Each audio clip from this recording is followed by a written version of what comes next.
No, April, I'd say that just about sums it up. Nor was that the only problem with the budget process. Last week, House Finance Committee reported out its amended version of the state budget for FY17. Speaker Mattiello may have been looking for plaudits for getting this year's budget document out to the full House in the first half of June, as he did last year too.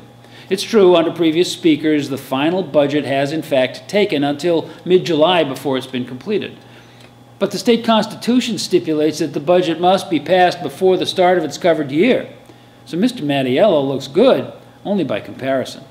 In fact, this year's big reveal of the Ocean State budget struck the same nerve it did last year. The House Budget Committee received the final copy of the proposed budget just minutes after the last deal it contained was struck. And that was just minutes before the committee was called to vote approval of the inch-and-a-half thick $9 billion document. Projo reports that House spokesperson Larry Berman sniffed that members of the Finance Committee had been working intimately with all but the last few thorny details of the spending plan for weeks.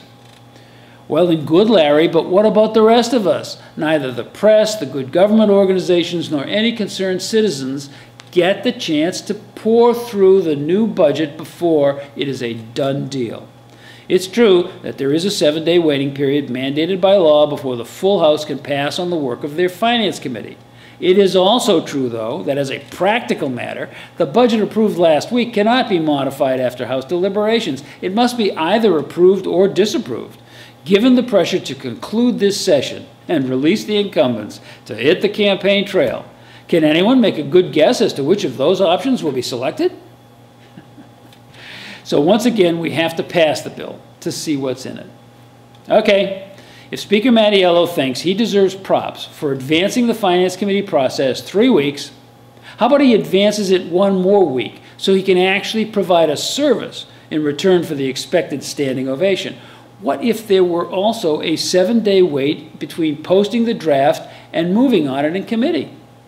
Leadership has already shown they could manage the logistics of that schedule.